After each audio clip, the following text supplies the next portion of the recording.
Hello from Bernheim. Hope you all are safe. Hi from Bernheim. Hi from Bernheim Forest. Hi from Bernheim. Hi from Bernheim. Hi from Bernheim Arboretum.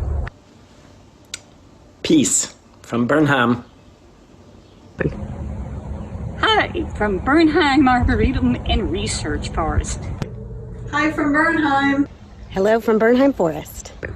Hi from Bernheim Forest. Hi from Bernheim. I'm Rick Caldwell, and I hope you have a great day. Hello from Bernheim. Hey from Bernheim. Good afternoon. I'm Richard Duran, the Association's Marketing and Communications Manager.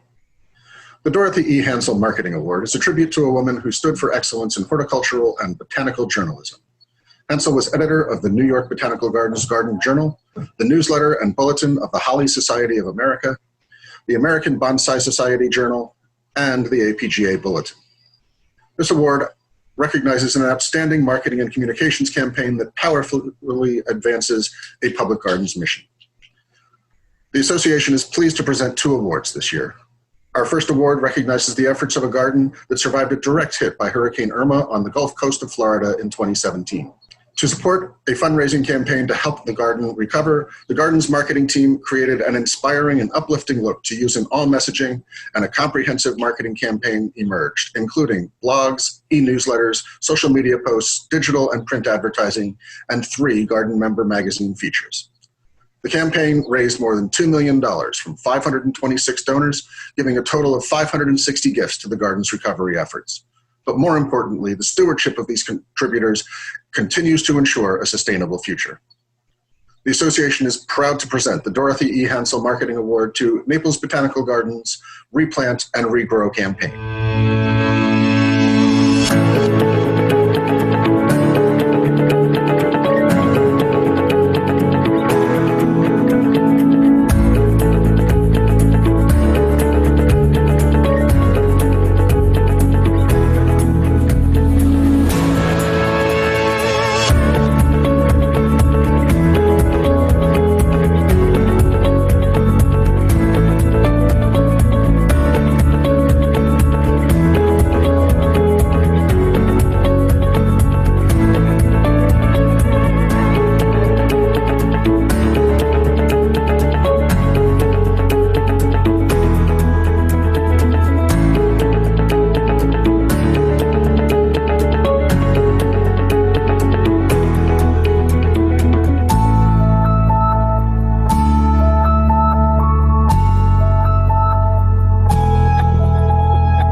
Our second award recognizes a campaign that advanced the garden's mission to discover and share knowledge about plants and their environment.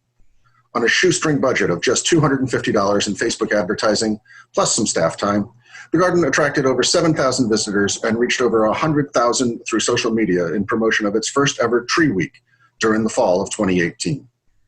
Even with those impressive numbers, the true measure of Tree Week's success was the attention it drew to the garden's living collection of trees, some of which date back to the garden's founding over 150 years ago.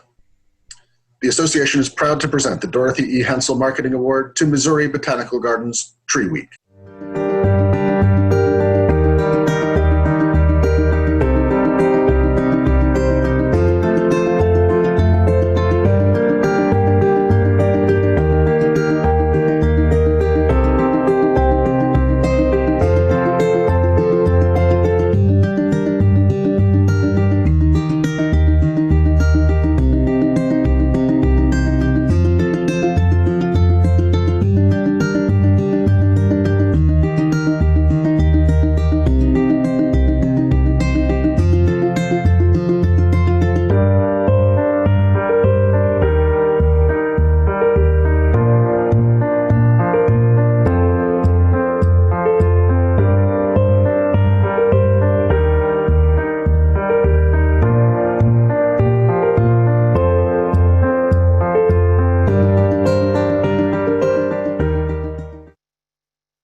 Greetings from Mendocino Coast Botanical Gardens. Hope you're having a good time and wish you were here.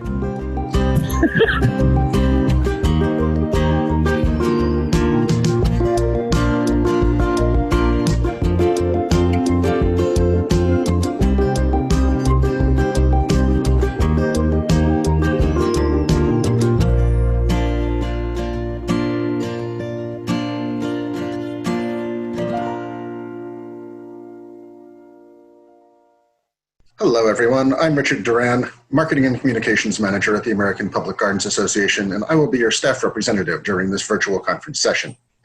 Before we begin, here are a couple of tips to get the most out of your virtual conference experience. First, if you are experiencing poor video or audio quality, we suggest closing other programs on your computer, especially other browser tabs. Your inbox will still be there by the end of the session, I promise. If you have any other problems or questions, association staff are available to help. Give us a call at 610-708-3010 or send us an email at info@publicgardens.org. Second, while this session has been pre-recorded, the presenters are here with us today as panelists and will be happy to take questions in the live question and answer portions of the session. At some point during this session, the presenters may activate a poll. Poll responses are anonymous, so be sure to let us know how you really feel.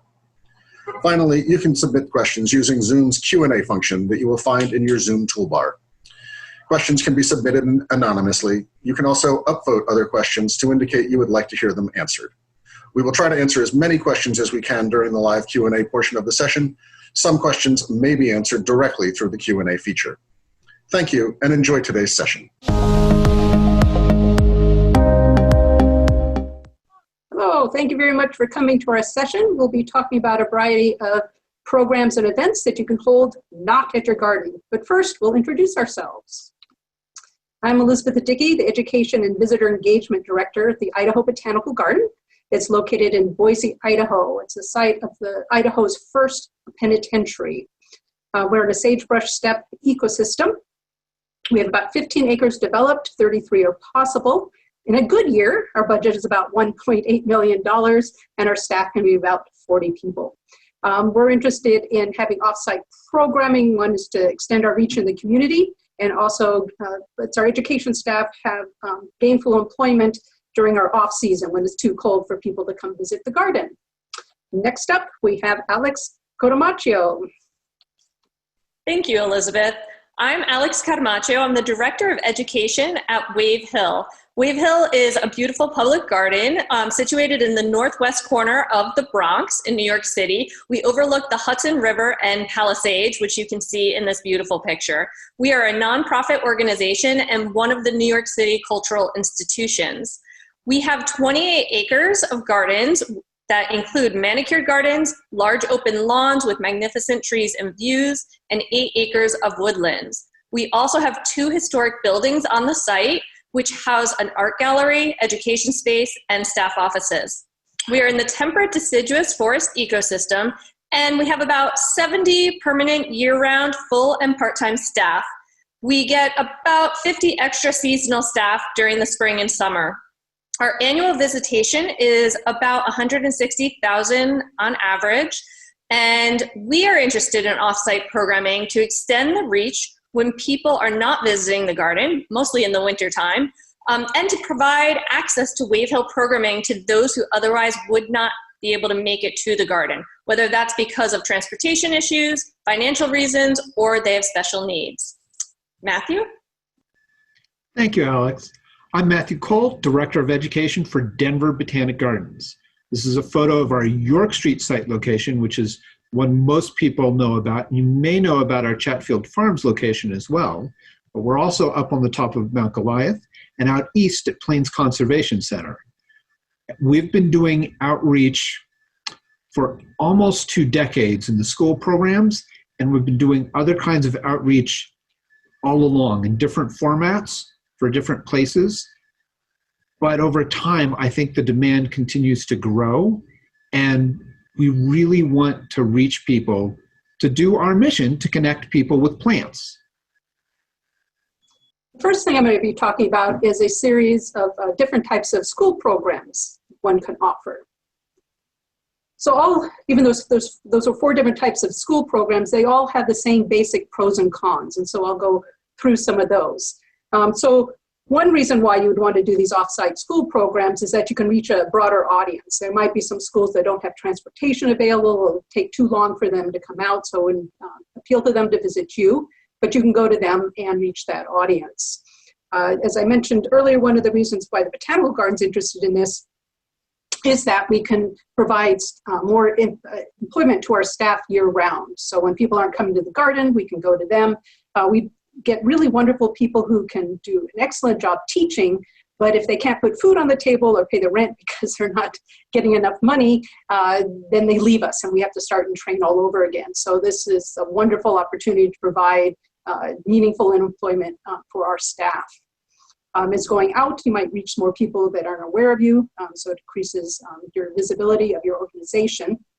And then I'll talk a little bit about virtual programming. And so with the current situation with COVID-19, a lot of students may not be coming to school, they're home, but you can still reach them through school programs through virtual programming, distance learning. And then also you can generate revenue for your organization. Matthew will talk a little bit about different ways to bring in money with these programs, but it can help support your organization financially. Some of the cons of your in-person programs that you do at the schools is that now the teachers don't have to pay for the buses and the transportation and take the time. That falls upon your organization, so it'll be your responsibility, and it can be an issue.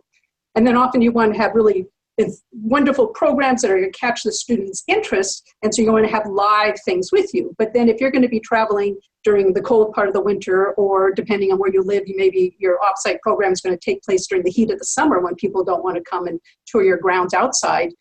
You need to worry about those specimens that you're bringing with you, either plants or animals. And I just have these memories of maybe in between programs. I'm going from one school to the next, a morning program versus an afternoon program, and I have live cockroaches with me, and I need to stop somewhere for lunch. So I'm smuggling the insects into the restaurant with me and just hope that nobody notices I'm bringing bugs inside, which could be an issue for the management of the restaurant. So you need to think about how you're going to take care of your things that you're carrying from place to place.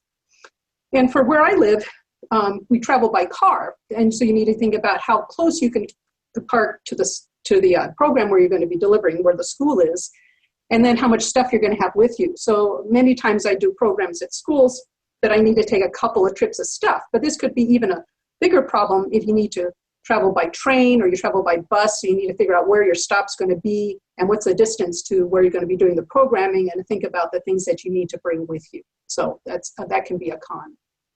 And of course, if you're at your botanical garden, your arboretum, you're going to have all the resources around you, all the wonderful things that you can show the people and have them do. And if you have to take your stuff with you, then your resources are going to be greatly reduced.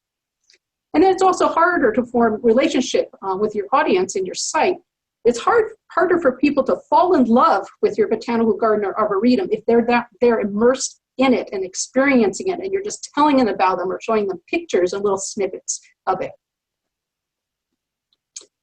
And then for virtual field trips, presentations, distance learning, it can have its own little set of issues that you need to be thinking about. One, it's going to be more difficult to have good interaction with your audience. So I can't see my audience right now. I can't see if you're following along, if you have questions. Does it seem like I'm talking too quickly? Are you absorbing my information? Do you have a question? So even with the programs that you have the chat feature or the hand raising, the Q&A, there's going to be a lag time between what you present and when you see what their question is, and then you answer it. Perhaps you're going to be several slides down before they ask the question and you have to go back. So it's really hard to interact with your audience in this fashion. You can work on it and develop tricks, but it's not as good as being there in person. And then if your organization's new to technology and using this platform, you're going to have to buy the supplies. There could be a cost of what you need for that, and then you need to be trained, have people get used to it and practice, and so you get really good at that sort of presentation. And then also one wonderful thing with an in-person lesson is that you can have bring hands-on materials for the students to do something, dissect a seed or hold your cockroach, whatever it happens to be. And so you got to figure out, if you're going to have those hands-on components, how you're going to do that. Maybe you can give a list to the teachers to purchase and buy, but and provide to the students, but then those have to be things readily available. Or you can deliver things to the school and have them pass out to the teachers. But what are you going to do if the students are still learning at home? My husband works for a very small school district in Oregon, and he's doing summer school right now. And what the teachers do is they take a couple hours every week and they drive to each one of the students' homes and deliver the materials that they'll need that week. So that might be an option. So what I'll do now is go through some of the different types of in-person presentations that you can give for schools. One that we do here at the Idaho Botanical Garden for over 18 years is called Garden on the Road. So we go and visit daycares and preschools and do 1-hour presentations. So we can do have songs related to the subject matter. We always have a hands-on activity, something they can take home. I really like to read stories related to the topic, but I really don't like, holding up a book and having everybody look at the picture. So what we do is we scan all the photos in the story and turn it into a PowerPoint presentation. And that way it's up on the screen, everybody can see it really easily. But we don't know what sort of technology the school's going to have. So we bring with us a laptop computer and a projector and the screen. And then, of course, with our tub of all our other materials that we need to take along with us. But overall, it works well, and we've continued in this fashion. So we've been doing those for a long time for those younger grades. So we think we're now ready to expand and offer lessons to older elementary school students. So when you develop a program, it's going to be sort of like any program, including the field trips that you might have on site. You need to look at, you're going to be doing science lessons, look at what the standards are, try to find out what the needs of the school are, then look at your organization, what's your mission, what's possible for you to teach, and then pick those subjects that you can offer to the schools. You do your research, figure out what activities you want to do, figure out what you can do off-site, because again, you're going to be very limited compared to what you can do at your place. Figure out your program, write it up, run it by people, and then practice it. You might have good relationships with certain teachers. You might say, I'd like your class to be a guinea pig. I won't charge you anything. Let me come in, do the program, give me feedback, and then you'll be ready to launch your program after that. So instead of having one person, one visit to a school, you can do a series of presentations. And the advantage of this is you can greatly expand the educational content that you deliver. Your lessons can build on one another. You can give the classes assignments, activities to do while you're not there, and then you'll have something to talk about when you do come back. And one example that might be an easy tie-in is if the school has a garden, you can do activities with their garden, and that's something they can do during the whole school year. I'm going to talk a little bit about virtual field trips and presentations. Now, this is not something that the Idaho Botanical Garden really has any experience in. I've offered about 10 webinars so far for adults for lectures that would have taken place at the Idaho Botanical Garden. But we're definitely looking into it. So I've done a little research. I've asked around. My co-presenters do have experience with this. So later, if you have questions, I'll refer you to them, and they can hopefully answer what you'd like to know. But I've talked to Karen Davidson-Taylor at the Royal Botanical Gardens in Canada, and they have been doing this for over 10 years. And so she had some ideas and tips that I'm going to be sharing with you now. And then in just a moment, also Matthew has given me a couple of photos of the setup at the Denver Botanic Gardens, and I'll show you that too.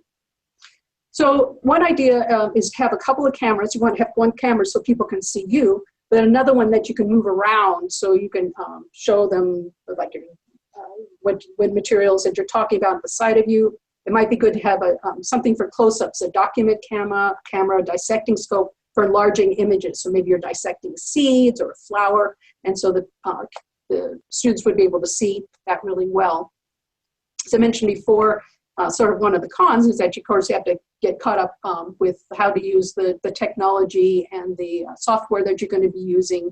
There's some really cool features in Zoom that you should investigate. They'll make your presentations even better. Karen says that Zoom, of all the ones she tried, is the best platform, but different school districts might use different things. And so you're going to have to become somewhat familiar with the myriad of them, or check with in advance what the people in your area are going to be using and get up to speed on those.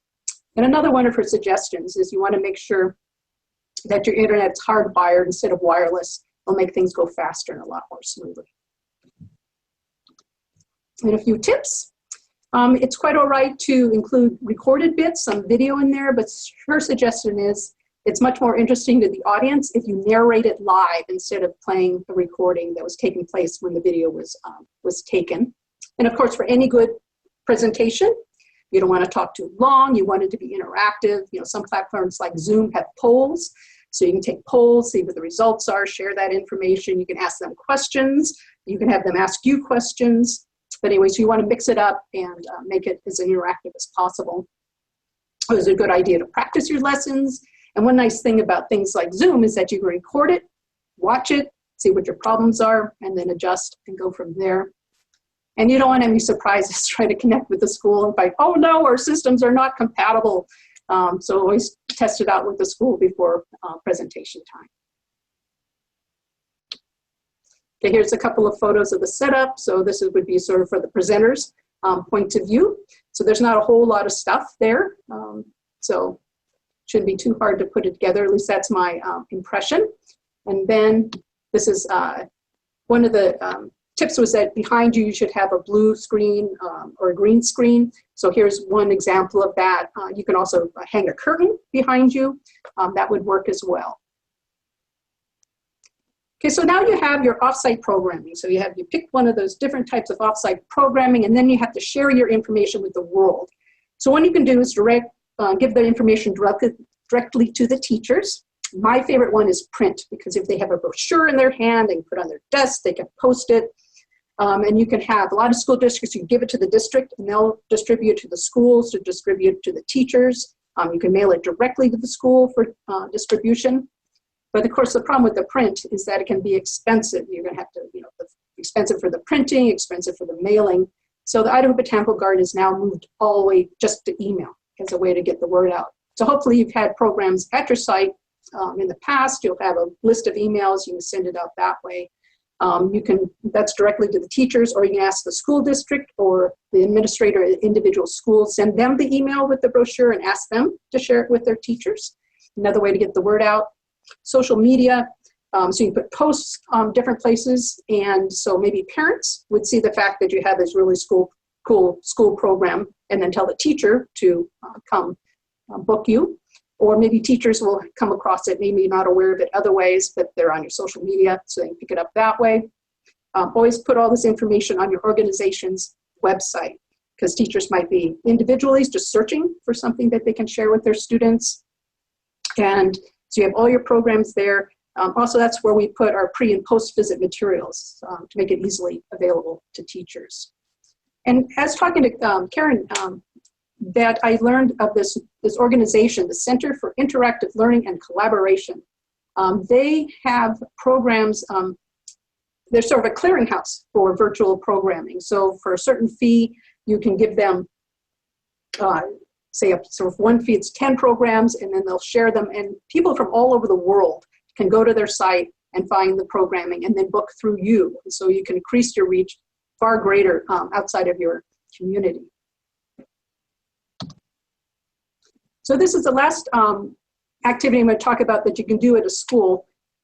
You can be invited to a STEM night or a back to school night. So what happens then is a whole bunch of organizations are there, each with a table, and the families are invited to come through, and they go from station to station to station to see what you have to offer.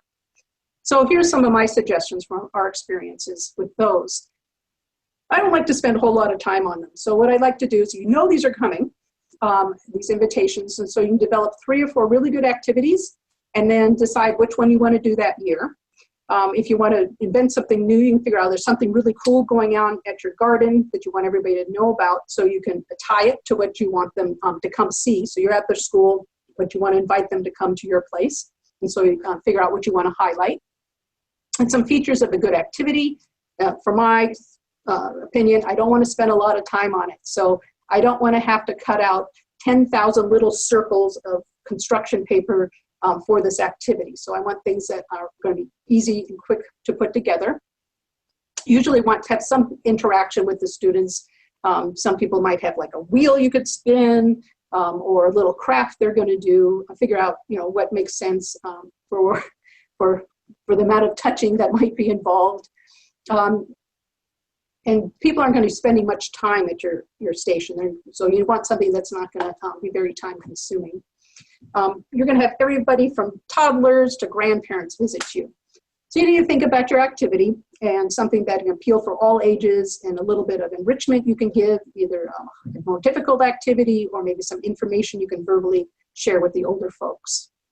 And again, you have no idea how many people are going to be at your table, so you don't really want a group activity or game because you may not be able to do it a good portion of the time. And flashy. So it's often hard to get people really excited about plants. And so a lot of these activity nights that we go to, we have the World Center for Birds of Prey with a live peregrine falcon, or one of our science museums have stomp rockets.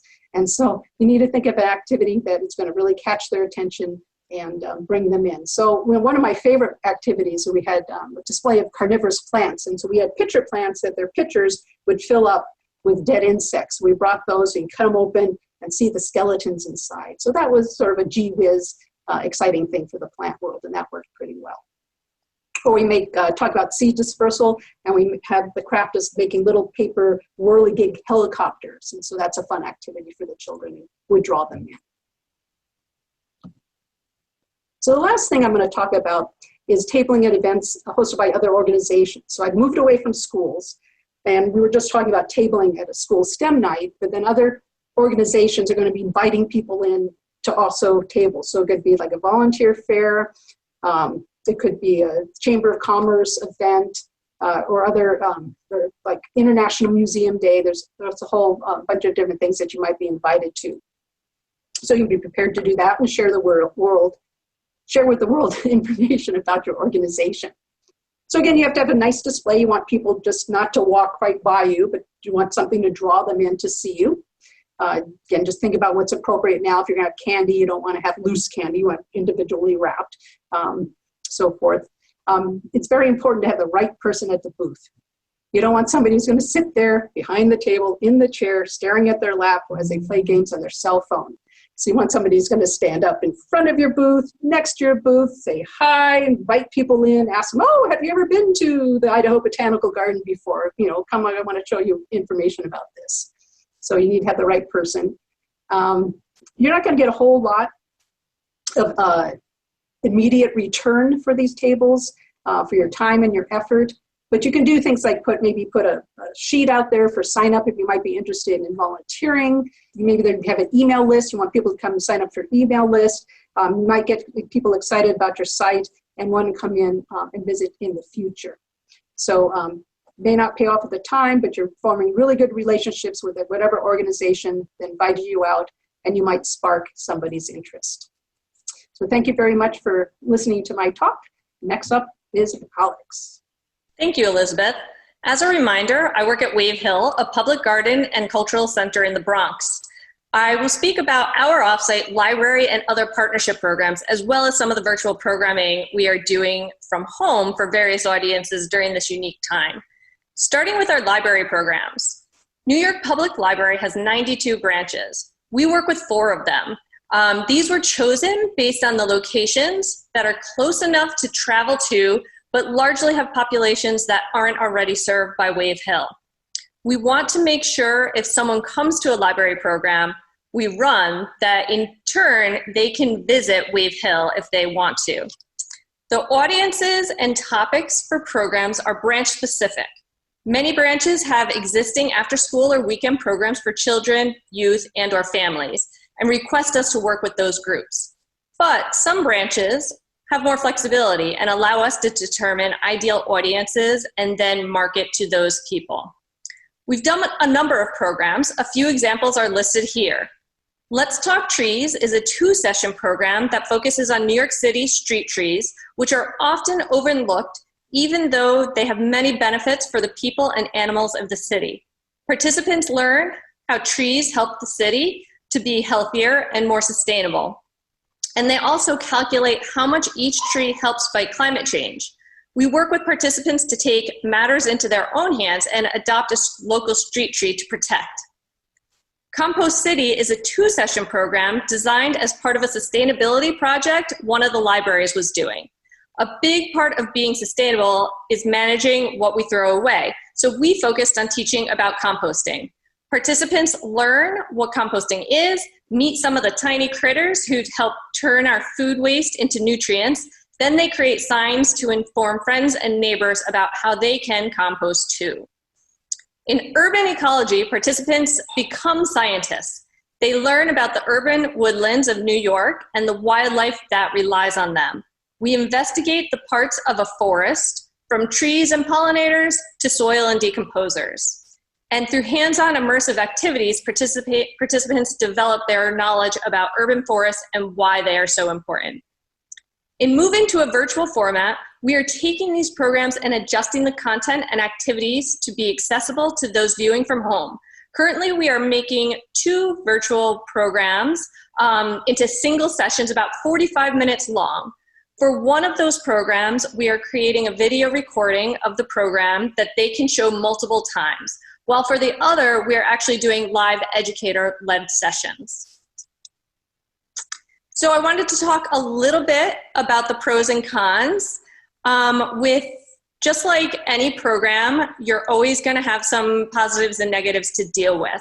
The pros for these off-site library programs include extending the reach. That was one of the reasons why we wanted to do these programs, right? We serve a larger audience by participating with New York Public Library, especially during the winter, which is our low season.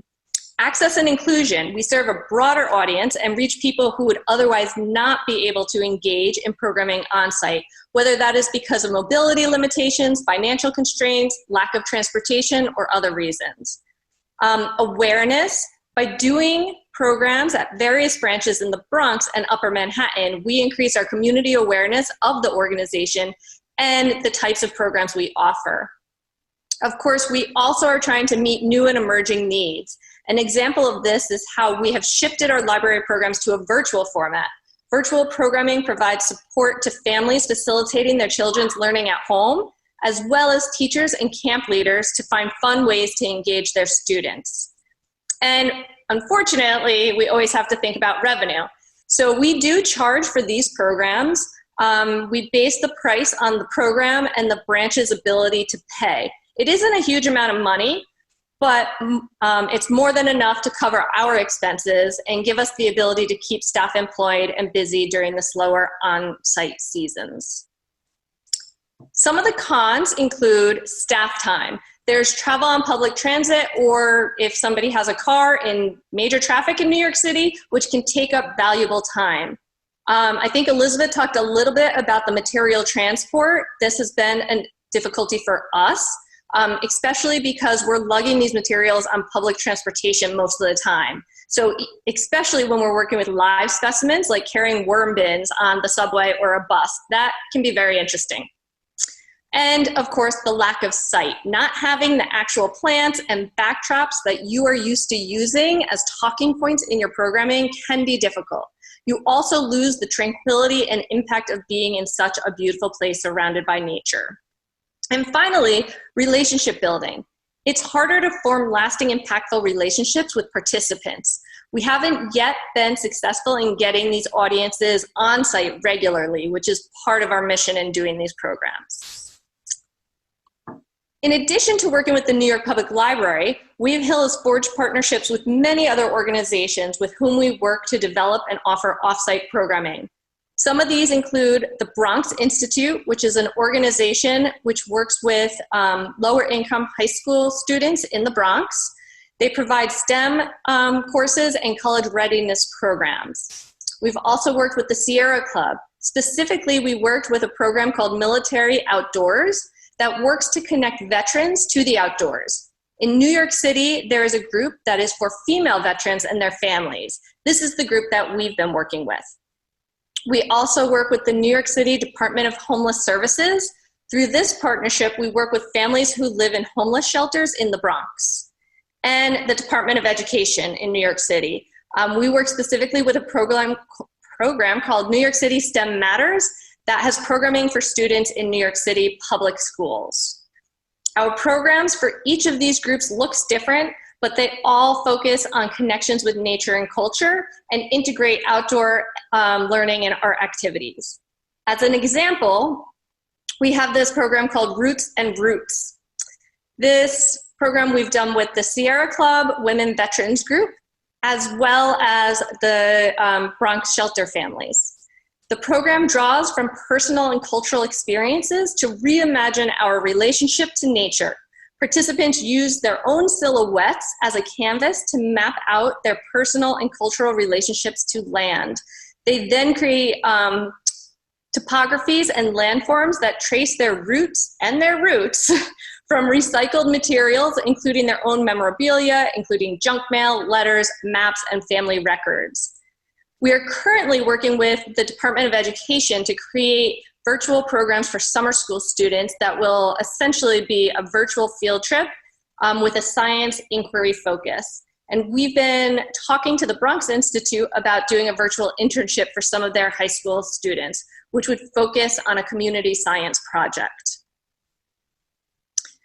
Of course, we have pros and cons to these partnership programs. They're essentially the same as those that I discussed for the library programs. The only difference I want to point out is that each partnership works differently in terms of revenue. We've done some programs for free or in exchange for them to do a training or activity with our staff. Others are fee-based, and some we've done joint fundraising. I've found that there is always a way to make these programs happen if both partners want to work and put in some resources, even if that's just staff time. Again, the cons here are the same as I discussed for the library programs, so I won't go through them one by one. I did want to talk a bit about other virtual programming. Given the recent shutdowns, Wave Hill, like many gardens, took a lot of our programming to a virtual format. I'm including some of these efforts in addition to the ones we've already discussed that would have been offsite to begin with, because they are a form of offsite programming that we hadn't thought of to do before this. It is amazing how quickly our team was able to pivot and get strong virtual programming together. We found that we are reaching new audiences, including people outside of New York, the New York metropolitan area, which, as you'll recall, was one of the benefits of offsite programming. We have also developed the beginnings of new partnerships because other organizations saw what we were doing and reached out. We are currently discussing which virtual efforts make sense to continue once we are back on site and in-person programming begins again. So with that, I'll turn it over to Matthew. Thank you, Alex. I'm pleased to talk about another form of going out in the terms of doing outreach to go places. I'm certain many of you know that there is a whole school of thought that travel is its own education. And for the most part, this also applies to a number of programs. There are some travel programs that are primarily based as donor attraction and appreciation and moving forward, but plenty that can be education-based as well. This is a picture of State Forest Park in Colorado. And if you know Denver, it's on the other side of the mountains, sort of go up to Fort Collins and over. And the last time I was there, I was planned the trip. It was a place I knew well, and I was taking my son, and that was a fun trip. We set off, and as I was driving up, I have a hybrid car, which is great mileage, except going straight up mountainsides, I run through more gas than I remember to. And so by the time I was in the middle of the mountains, I was like, oh, I should really get gas. And then I saw the gas price on the one gas station in the middle of the mountains, and I said, I'll push this to the end. And I made it down the other side and discovered that when I got back to the flatlands, even though I remembered all sorts of amenities from around there, there was not gas on the other side. One does not wish this to happen on a trip with registrants. One wants it really well planned out, and so that when I tell my son, we're going to have an adventure today and we might wind up walking the car, that's fine if I choose to do that with my son, but no one at your organization wants your trips to turn out that way. So, oh, by the way, it was fine. We coasted into the small town of Walden on fumes. I have never hypermiled so hard as I did that day. But the adventure is appropriate to the kind of adventure you're going to have and to see things that you can't otherwise see staying at home. The trade-off is that you really want to think through every requirement. And I mean, the benefit is you see people and things you wouldn't normally see.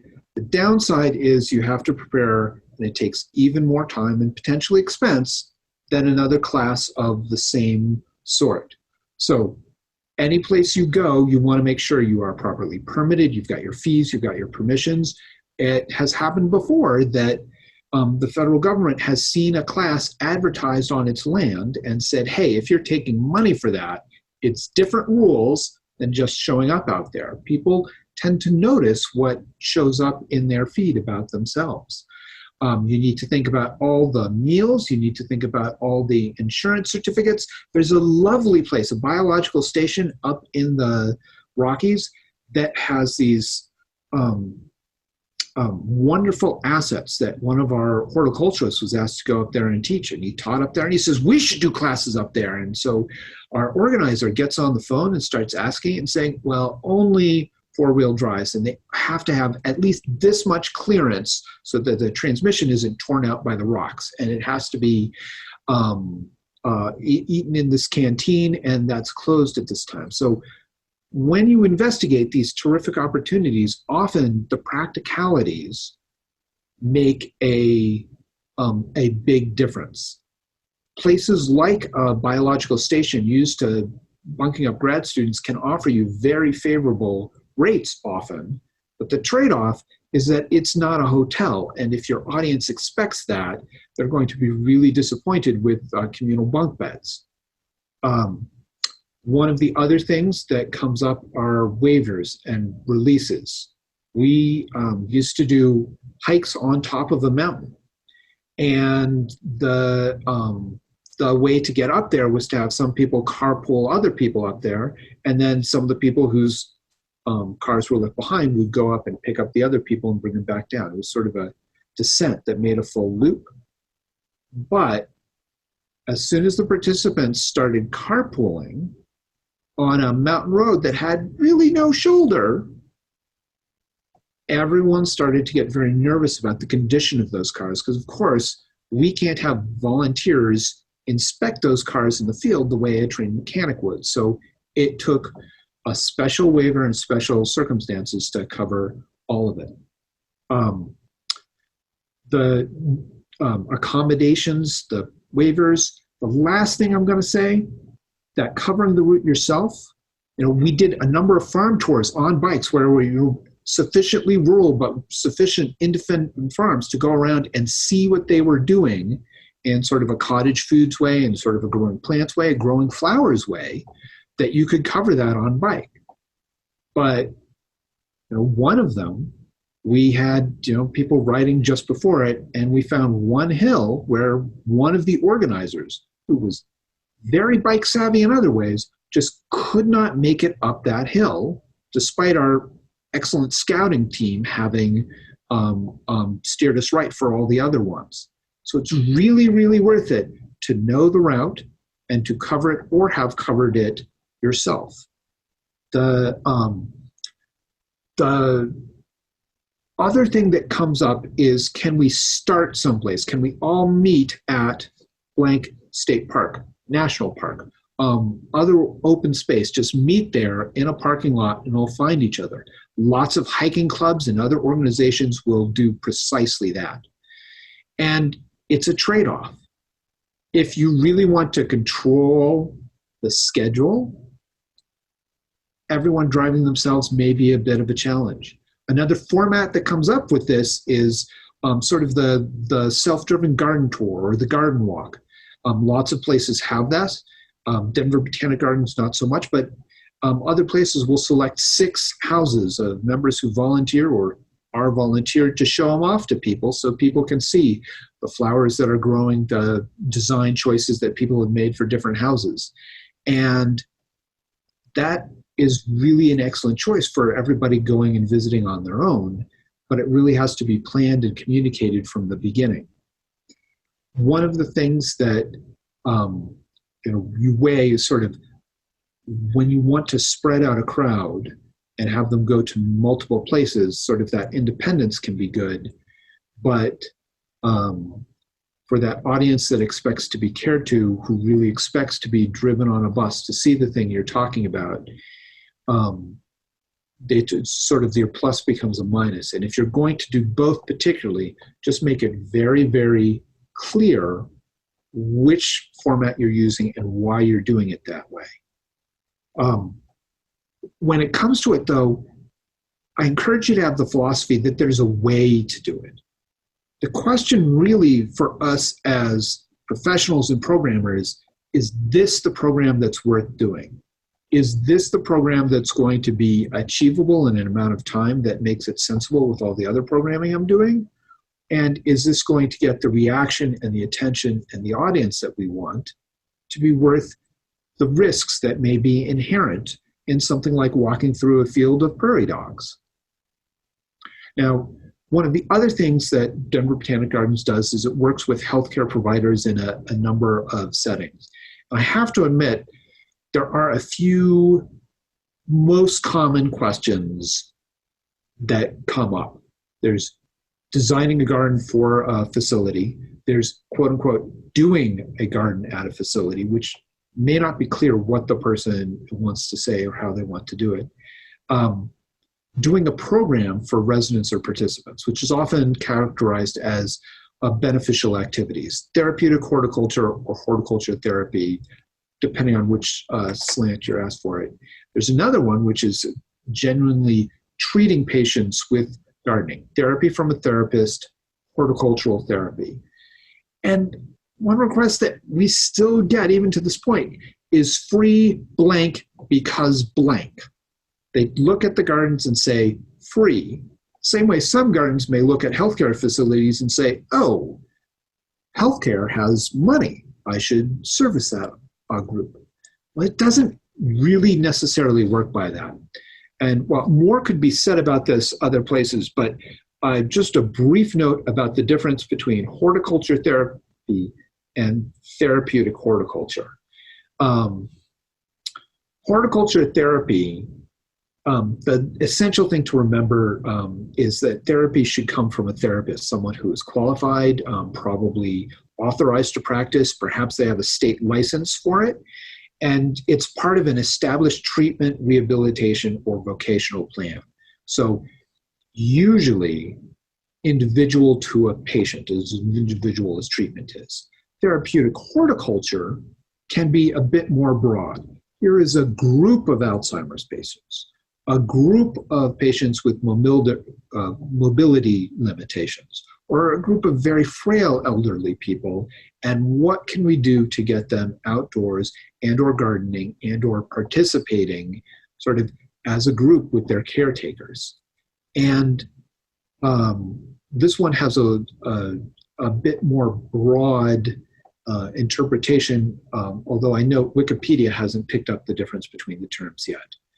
And as you're thinking about doing these different things, they can both be very satisfying. Like other partnerships, the ones that Alex mentioned, you really want to think about them as the partnerships where both parties are choosing it positively. So you want to think about what they're getting out of it and what you need to get out of it to keep working on it. When it comes to this, there's also a question. When you're talking about serving a healthcare audience, whether you're thinking about bringing materials into a hospital or doing it for an elder care facility or some other facility that's requested your age, when you're thinking about doing those programs, it's really a question of, do I create programs that have a set structure and we know exactly what it is and we can do it again and again and again? Or is it building each piece each time to make sure you are helping those residents or those patients to make progress, or even those healthcare workers to make progress? And I think the answer is it depends a lot. But this is one where there's trade-offs. There are good things about each one and trouble about each one. We use for our most therapeutic horticulture programs sort of a hybrid. We do completely custom programs, and then maybe we do them again and again so it becomes more regular. But I encourage you to think that if you're really trying to address a healthcare need of residents or patients, that you stop and ask at least a few questions to make sure you know what they want. One of the common mistakes when we just sort of set things up with an email and a payment was that a senior center with fully abled seniors would ask one of these programs and then get a program that was sort of trying to help them with difficulties the population didn't have. And so we really made it even more clear that these horticulture therapy activities fit into someone's routine and regimen to help them live a satisfying life, to help them maintain muscle mass and structure, to keep them moving, to just motivate them into having a good time. And when you understand that that is what somebody can get from these programs, you have a lot more success with the people understanding what the program is that's going to fit their facility and their audience needs. Now, a couple notes about funding. We've funded at the gardens, at Denver Botanic Gardens, we've funded outreach through grants, through program sponsorship, through fees, and through sort of appeals to the community, which in many ways would relates to giving and other forms of it. But this approach really sort of takes enough communication and enough honesty that every one of those potential partners knows what you're doing and what you're attempting to do. I would say in some cases, matching a grant to a program takes as much work as finding another grantor for the institution as a whole. And just kind of thinking through what the appeal is as important for a grantor as it is for a sponsorship by a corporate entity or even a neighborhood group or something like that. Really, you should take the partnership in such a ways that you're thinking about working together with them, even perhaps if you have limits about a corporate sponsor cannot have say about exactly which movie we are sponsoring, but some reflection of what the distinction is in each of their roles. Fees, I know this comes up often for school groups. We have fees set for school groups, and we have scholarships to allow qualifying schools to attend without paying a fee. But the thing to remember is that even when we pay our fees, it's a school program and it's not making back entirely all of its cost. For most programs, you want to decide at the outset, is this something that is self-sustaining through fees, or is this something that we are looking to ameliorate the cost through fees? Another question is how you measure success. In many cases, it can be, can we continue a partnership? If it's an outreach to a healthcare facility or even specific schools or a district, do they want to continue? How many students did you serve? How many people participated overall? Another key one is, did it reach a new audience? Is it the same people who have always been coming, or did we actually reach somebody who didn't know about us before? If you are attempting to change behavior, if you are encouraging people to get outdoors more, then some form of evaluation can make a difference with that. And finally, you can look at things in a purely revenue fashion. For most of what we've talked today, the most gardens look at it for a combination of factors. I know at our gardens, specifically our outreach, a lot of it does not necessarily make its own cost back in full.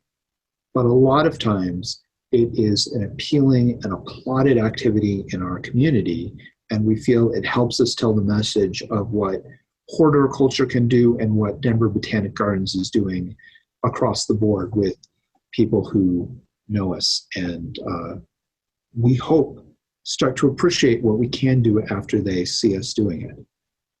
So thank you very much. I think we'll open it up to questions now.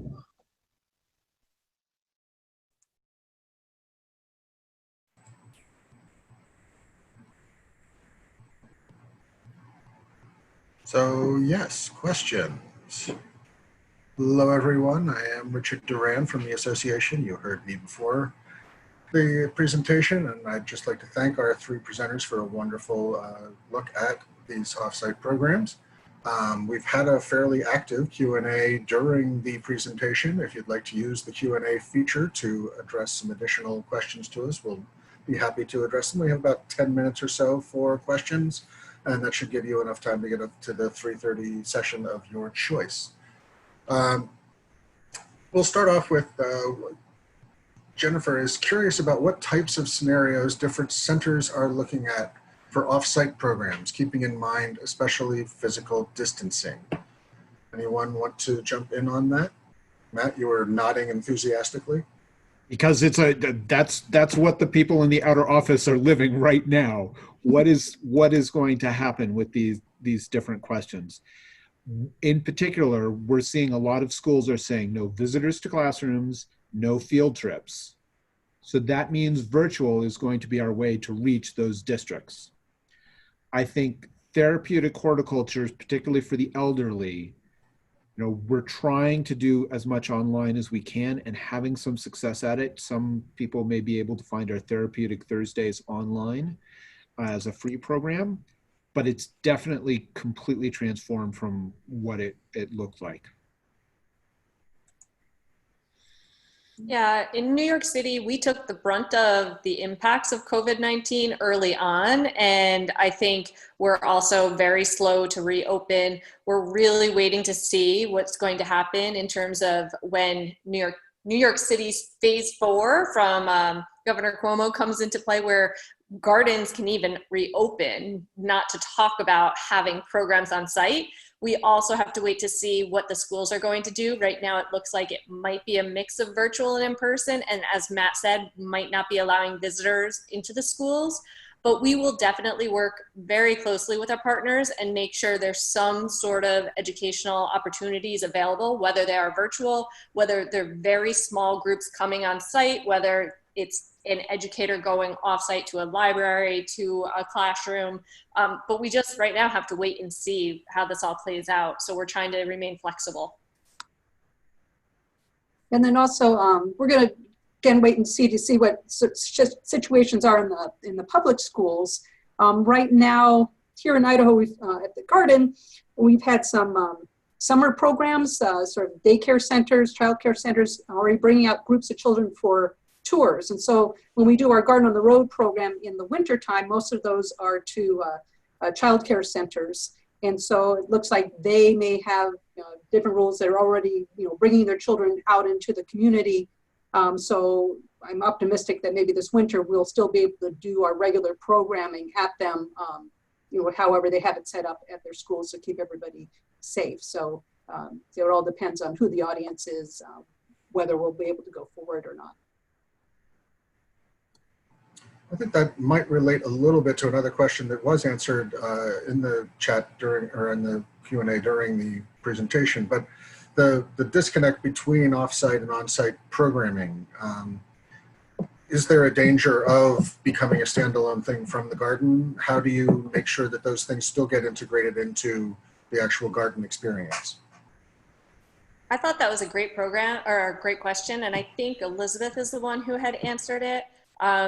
At Wave Hill, we try to all of our offsite program, we really connect it back to what we do on site.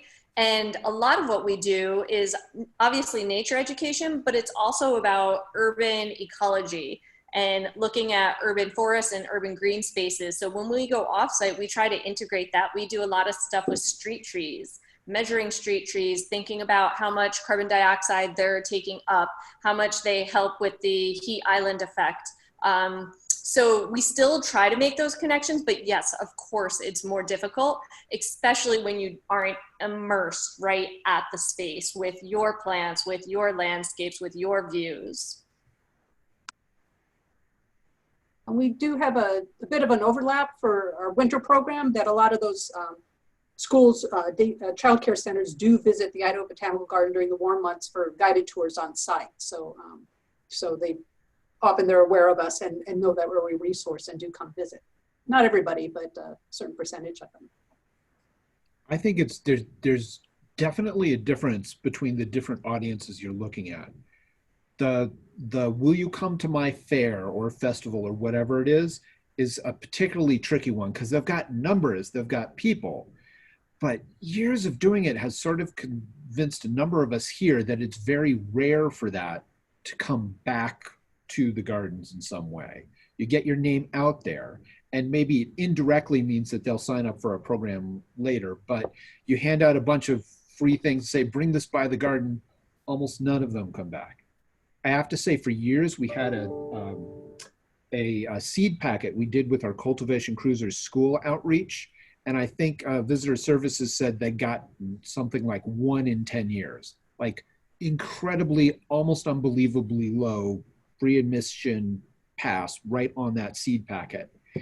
And I think it just sort of becomes sort of an extra thing to go from the teacher to the parent deciding how to get everything back. That said, I also think, the lessons of travel, the lessons of, yes, plants are alive. Yes, the lessons of there's somebody out there at the gardens who cares about you and your community and where you live can be powerful enough that they can still be worth doing. It's just to become savvy enough and familiar enough and look for the signs that are going to lead to success versus that was just another booth I walked by. So I think, Matt, you did a pretty good summary at the end there about how things are funded and also the measurements of success. How do you think your programs have been in terms of measuring those successes? You just talked about the one seed pack and several of a lot that actually came back to the garden. But are there some good success stories that you've seen? I would say that same Cultivation Cruiser program reached audiences who thought coming to the gardens was beyond them. They didn't think they could control their kids. They didn't have funding. They didn't have permission to leave the school building. And we reached them in some way because we had it. And I mean, the numbers have varied over the years. In recent years, that's been between 5,000 and 6,000 school children that we add towards our total, which, seems like a pretty considerable number. The field trips for adult education, a lot of those are like 12 people at a time. So compared to a lecture, a lot fewer people, but, the strength of the in-person experiential, let's go someplace, let me tell you what you're looking at, that's Colorado native plants, sort of much higher engagement than watching a long version of a TED Talk and that you have to go somewhere to see, right? The change in technology over 10 years has meant that in-person experiences are still strong, and still connecting to people. Whereas before this year, I wouldn't have thought that people would show up for virtual lectures nearly as much. Maybe that will not be true next year. Alex or Elizabeth, any thoughts on that? I definitely think for us, even though there is that disconnect from the site, we're still reaching audiences, and this is kind of what Matthew said, we're reaching audiences that we wouldn't otherwise reach by going off-site with them and going to them to bring them the programming. And that in and of itself is really important, especially when it comes to underserved youth, to people who live in areas where there aren't many green spaces, or the green spaces that are there, they don't feel safe going into. So I would say yes, it's worth it. There's successes all around. Terrific. We have maybe time for one more quick one. Well, how about we combine these two? Do we have any type of other hybrid programs where you have a virtual and an in-person experience? And sort of a follow-up to that is, how do you see these programs evolving after the coronavirus? And again, we have just a couple of minutes left here. I think that's a perfect question to combine there, because we've been talking about this. We don't yet have hybrid programs because Wave Hill isn't open. since COVID started, and we switched to virtual, but we have been having conversations about what this is going to look like. We are going to have to keep some of our virtual programs, and we would love to do some sort of hybrid when we can. I think, again, as I said prior, a lot depends on what's going to happen as we reopen and if there's another resurgence. But yeah, I think it's a great idea, and I think all of us in the community should be sharing ideas and successes in this. We've been doing for webinars a little bit of a hybrid, not sort of totally offsite, but we would have a webinar on a topic and then have an optional in-person tour at the Idaho Botanical Garden related to the subject matter. And so of the, the number of people that sign up for the webinar doing it virtually, only if maybe at most a quarter of them would come for Insight program. People, are still reluctant to do that, even though we take all the precautions and have social distancing. But it's an option we have for people who still want to come out to the garden for programming. I would say the question of a hybrid program, there's an old school way of doing it that we did with going to a school and having them come here, which is Plan 2 of them. Some of our partnership programs, they're eligible for an in-person visit followed by a field trip in the spring. I don't know what we're going to be doing next spring. So it could be a field trip. So it could be a virtual program followed by a virtual program. But that's one way of getting there. Another way is sort of making sure they've got materials. We're looking at seeing if we can prep materials at a really favorable cost so that classrooms can still do planting just under their own control with their own structure with that. And if it works, some of the people who've talked me into it should probably take the credit, but we will find out if there's demand for that this year. All right. Well, unfortunately, I think we're at the end of our question and answer session. We've got to let people get over to the 320 sessions coming up. If you would like to keep the discussion going on this, please click the live discussions tab on the conference website to start a topic on it. I would like to thank our education and communication track sponsor, Lake Flato, and to all of our presenters for a great session. If you'd like to learn more about Lake Flato, visit lakeflato.com, lakeflato.com for more information. You have a wonderful selection of sessions coming up at 3:20, and then we'll wrap up the day with a special session at 4 p.m. Eastern, and finally, the virtual conference send-off at 4:45. We hope to see you all there. Thanks again for attending, and we'll see you at the next session.